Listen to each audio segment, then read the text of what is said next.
Okay, today is November 15th, and I'm here with Mr. Reginald. Nice to see you, sir. Nice to be with you. Awesome.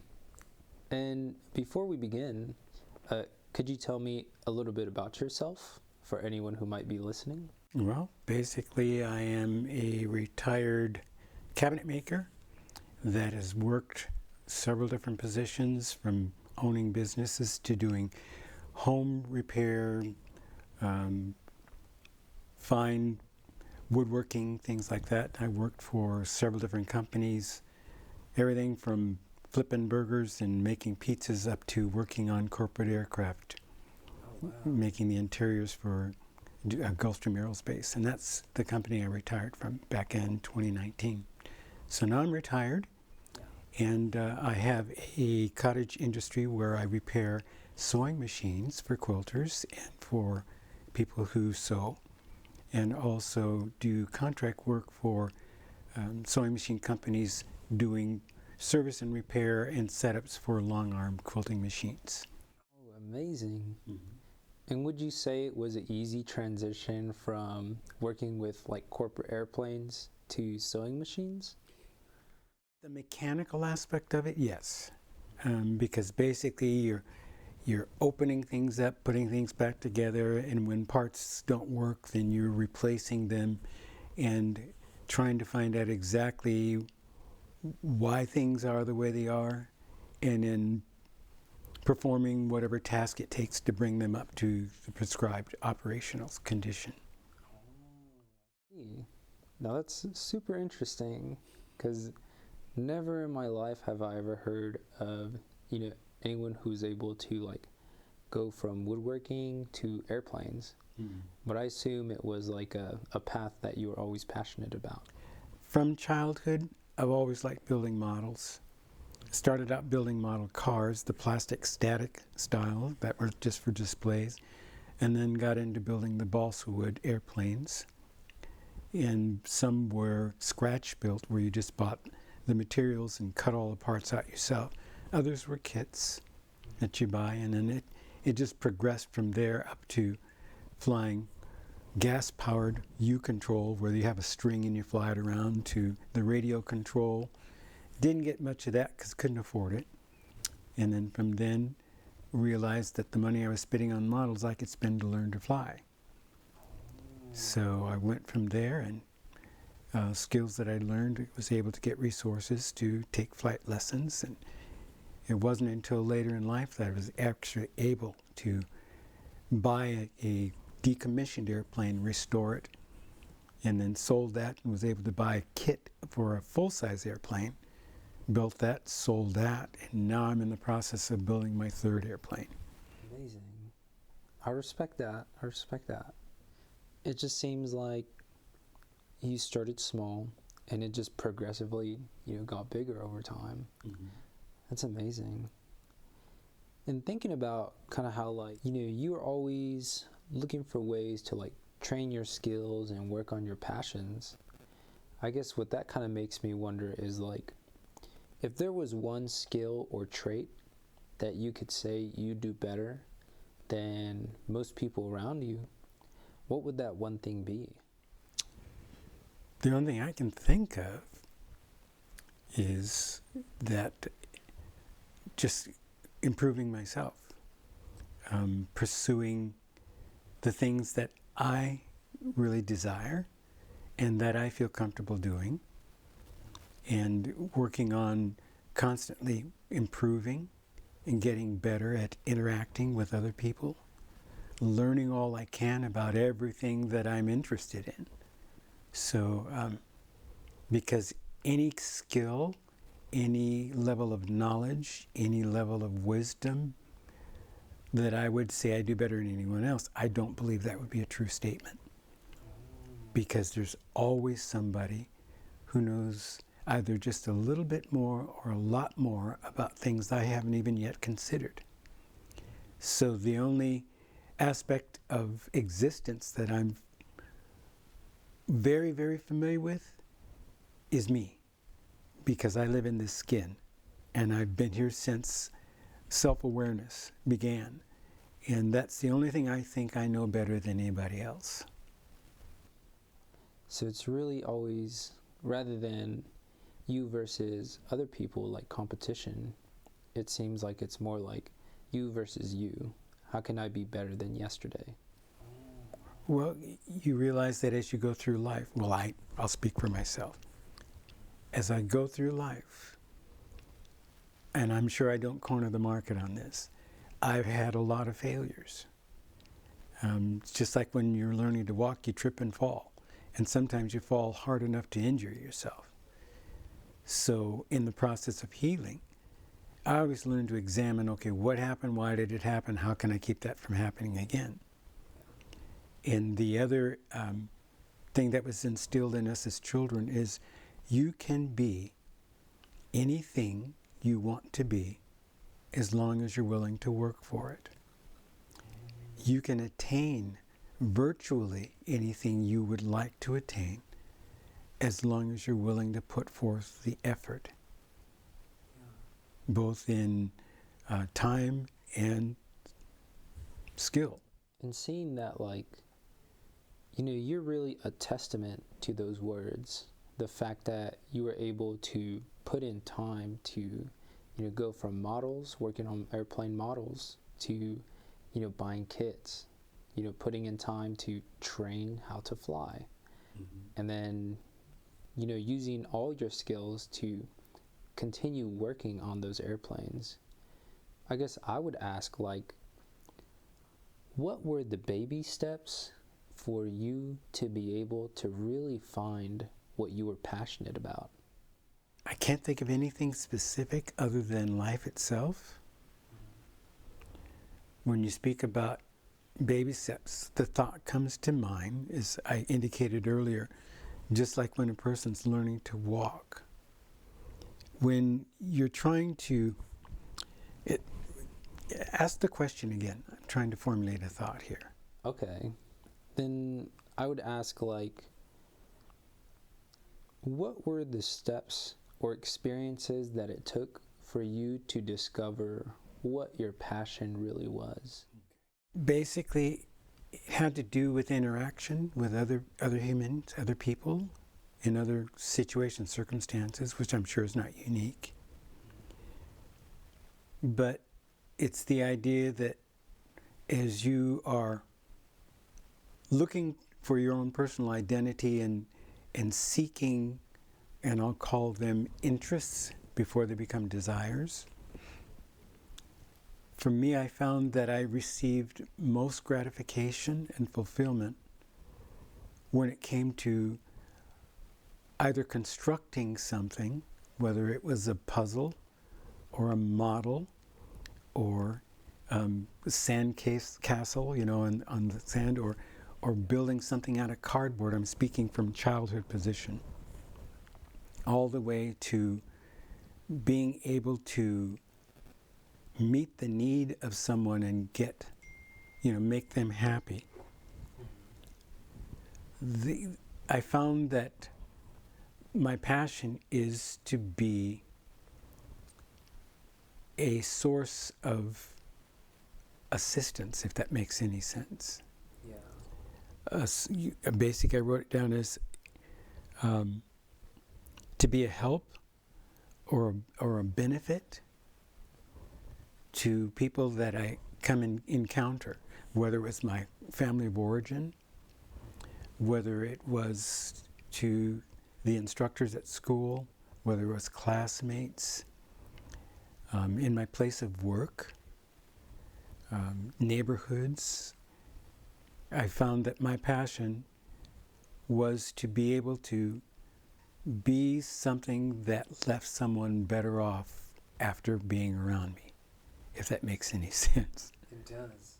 So, like, always being a positive influence that lifted others. Yes.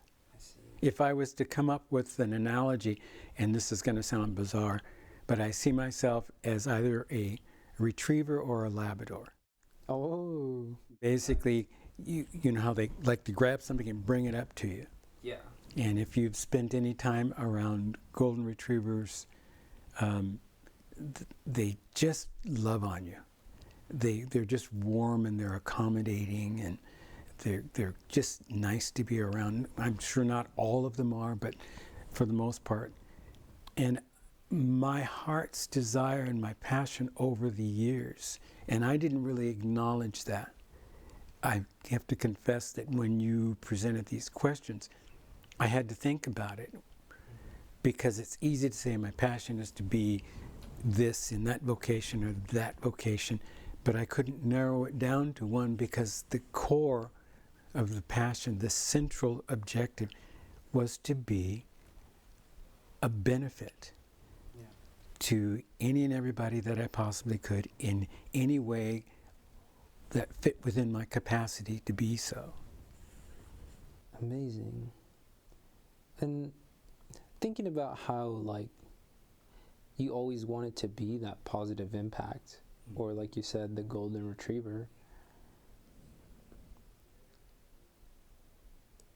What really makes, or let me rephrase that, because to me it seems like you're always giving, you're always providing a way for others to help them find themselves or find joy.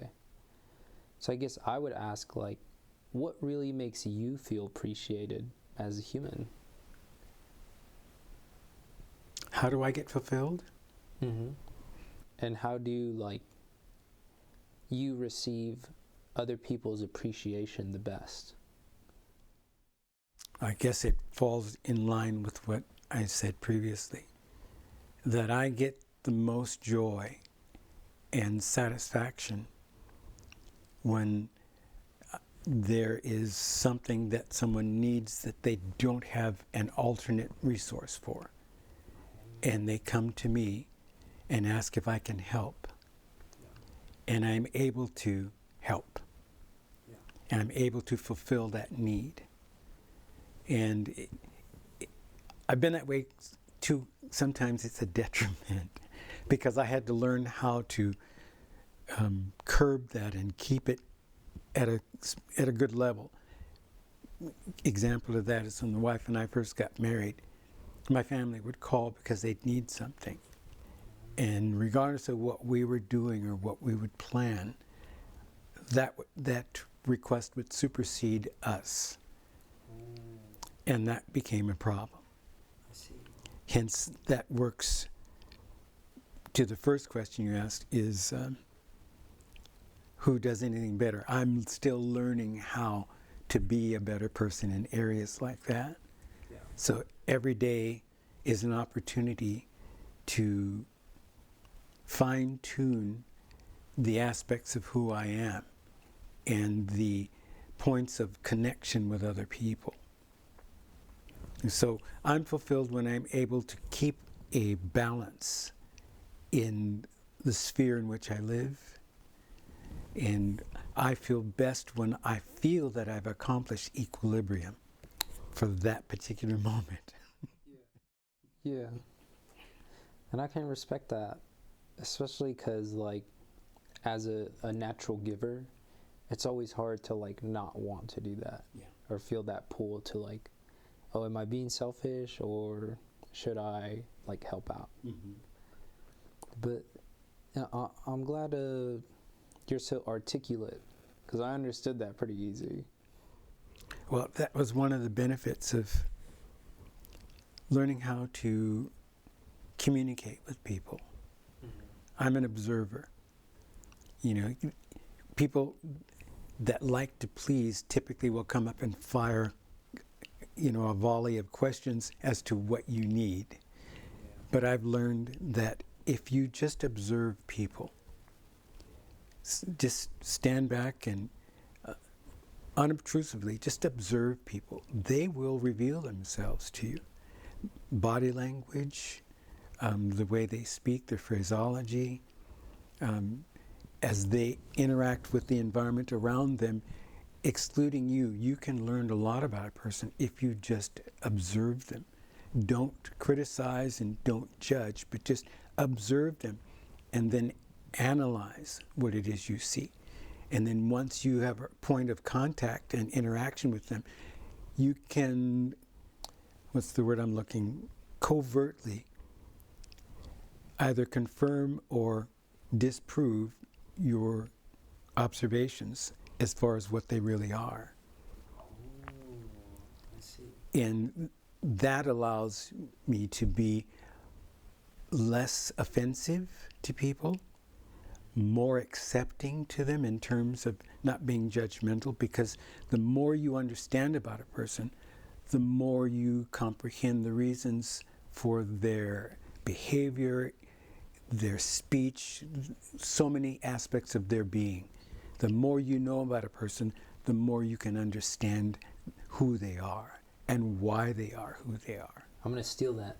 I'm Okay. going to use that. Go right ahead. I'm sure other people knew it before me. But it's super interesting that you kind of like describe yourself as an observer, non-judgmental, just watching, who people are. And you can always tell like genuine from ingenuine, authentic from those who are just kind of like performing. Is the best way I can put it. And no judgment, right? We all learn at different paces. Yes, definitely. I guess I would ask, like, do you think that observing is your most important skill that you use on a daily basis? Yes, definitely. Observation and the ability to analyze what I see and acknowledge the fact that I could be wrong, and so I don't lock anything into stone. It is one of the strongest, how would you categorize that? It is one of the most important skills that I attempt to refine and to improve, because you can never know. Everything is so unique. We're all just ridiculously unique individuals. I know we as human beings have a bad habit of collating and to grouping and categorizing one another. It depends on a plethora of different items about different people. We want to group them and categorize them so that we can respond to predetermined mindset about whichever category we're discussing. But I've learned to appreciate the fact that even those that seem to be one may very well just be wearing a facade in order to protect themselves, or a facade to fit in, or a facade that they believe is expected.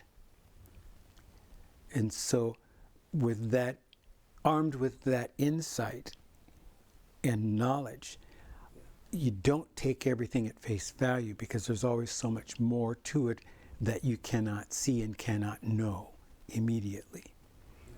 When they speak about intimacy, that phrase is in to me, see. So intimacy with whatever it is you're doing, whatever your objective is, whatever the task is, there's always more to it than the casual observer can be aware of. So intimacy is something that is developed over time and effort. And it is a mutual thing. When someone gives up information about themselves and you receive it, the way you receive it will determine how much the depth of that intimacy will be over time. So I'm sorry, I get deep sometimes. No, you're good. This is like exactly what this is meant for. So I'm glad that you're sharing. Because, it's very like literal, like into me you see. The same way that like waterfall is like water falling. Yes. Yeah. I never thought about it like that before. So you're opening up my mindset here. Then I guess what I'm assuming is that everyone goes through like hardships during their life.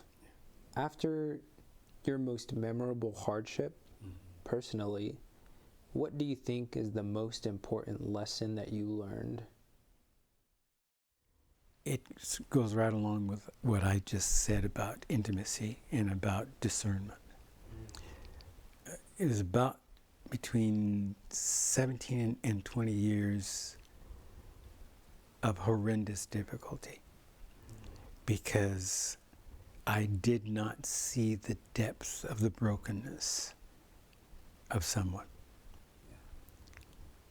And because of that, I tried all of the things that I knew to try to help that person and to get inside that person. But there was so many things that happened that didn't make sense to me. I was not equipped as far as my understanding and comprehension of what they were going through. So in that 20-year period, I learned to work on me, and I learned to adapt without being harmful. And I didn't always succeed at that. In fact, there were more failures than I care to admit. I respect that. And so the question is, so what was the most valuable lesson I learned after I began to heal? Yes, sir. And when I speak about the fact that we are uniquely individual, that was the primary acknowledgement. No two people are ever exactly alike.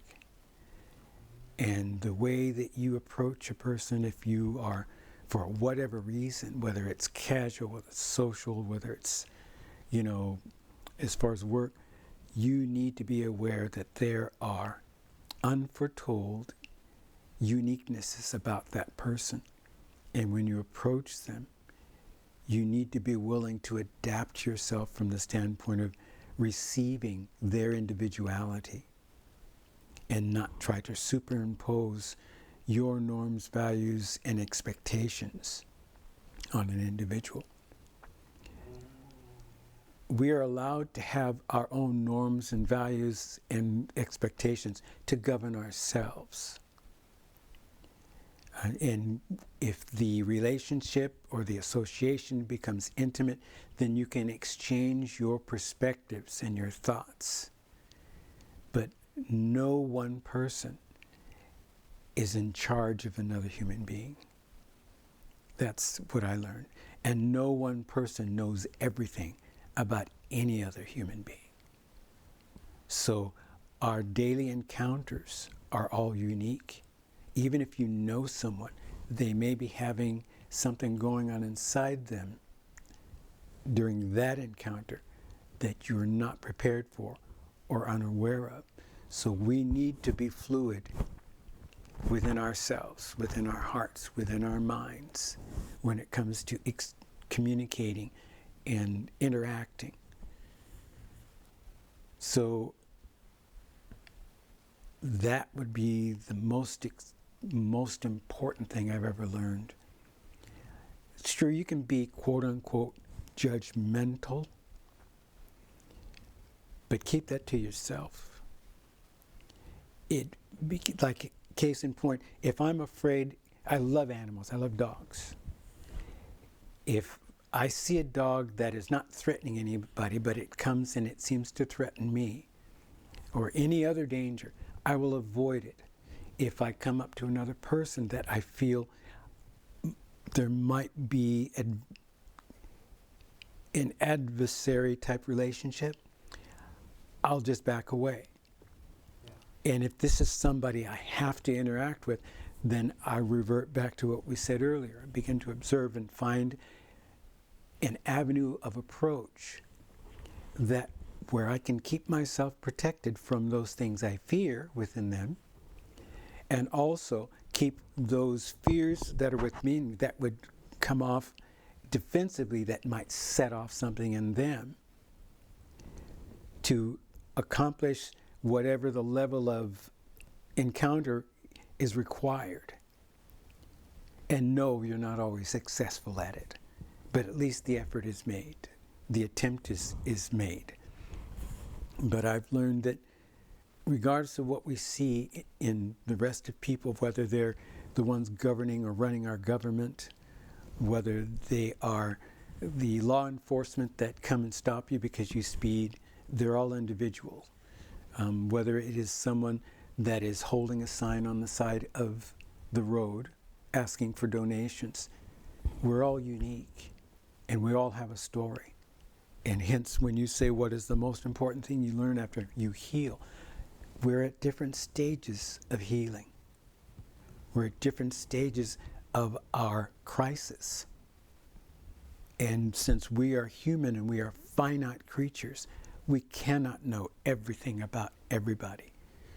So approach with care, approach with compassion, approach with patience, and let them be who they are. Know if somebody's pulling a gun on you or a knife, or they're balling their fist up, obviously defend yourself. You have fight or flight. Get out of the situation. But in just normal everyday encounters, it's like the puppy in me, or the lab, but there's a pit bull in there too that I have to keep on a leash. But just be aware of the fact that we are all unique, and we're all in an uncounted number of levels in life. We're in different stages. And when you go into something with that awareness, you're less likely to have expectations that are unfounded or unattainable. Yeah, they say if you don't want to be disappointment, lower your expectations. So the idea there is, I don't expect everybody to treat me the way I treat everybody. And then when somebody treats me other than I would expect or prefer, then the little gray cells go into thinking, oh, they must be having a bad day, or there must be a difficulty that I can't see or I'm unaware of. And you'll be a lot more compassionate and patient with them. And if you can't solve or help the situation, don't add to it.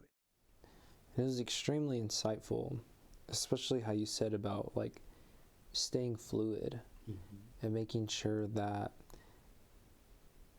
you're able to really adapt to people's individuality rather than pushing your own individuality as the correct way to be.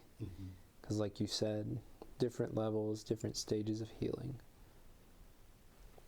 So I guess this will be my last question. Okay.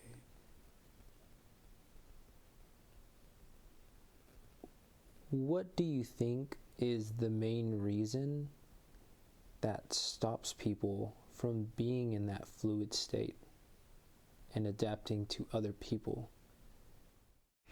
Primary, it's learned behavior. It's also primary. The primary reason is ignorance. We don't know what we don't know. And I attribute that to what makes me frustrated when I can't figure something out. So what is the core of that? It's lack of knowledge. It's lack of understanding. It's lack of information. What causes conflict? It's lack of knowledge. It's lack of understanding. It's lack of insight. And so, it's because we just don't know what we don't know, and because we don't know and don't know how to get that information, we get frustrated. And so we go on what we do know, thinking that that's all there is, or don't know how to get any more than what we have. You have people that have limited comprehension because they have a very narrow view. If you try to help somebody to accomplish a task using a different method than they've already used or attempted, and they go, no, this is the way it's got to be done. It can't be done any other way. So, but no, you could actually, nope, that's not the right way. It's got to be done this way. But that's not working. Doesn't matter. There is no other way to do it. Oh, okay. All right. And I know there are a lot of discussions in other areas where that would apply. But a person has to want to see or seek out or to locate other avenues of whatever it is they're trying to get information on in order for you to be able to impart or lead them to an alternate solution or alternate answer. But then again, who do we have ultimate control over? Ourselves. Once you come to that understanding and keep that as your operating system, then you don't try to superimpose you on anybody else. And you can actually have a relationship where they say, well, we agree to disagree in that area. Then there are still other avenues of connection or points of connection with them. As long as you respect them and they respect you, well, then we can work together. It says, how can two walk together unless they agree? Yeah. So I attempt and I confess to you that it is a daily struggle, because, and I call him the old man in me, does attempt to exert himself. And I have to take all that you've heard me say and apply that and pull him back into control, because, again, as my heartfelt desire in life and passion in life is to be a help to people, not a hindrance. To be uplifting, not to downtrod them.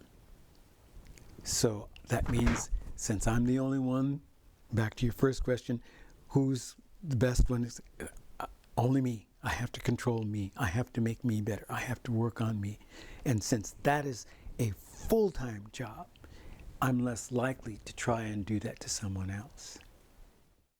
I guess I would say that, I'm deeply appreciative of just how well you're able to, say what you think, and the experiences that you've learned, or the lessons that you've learned from experiences that you've had up to this point. Mm-hmm. Not just because, it's opened up my mindset, but also because,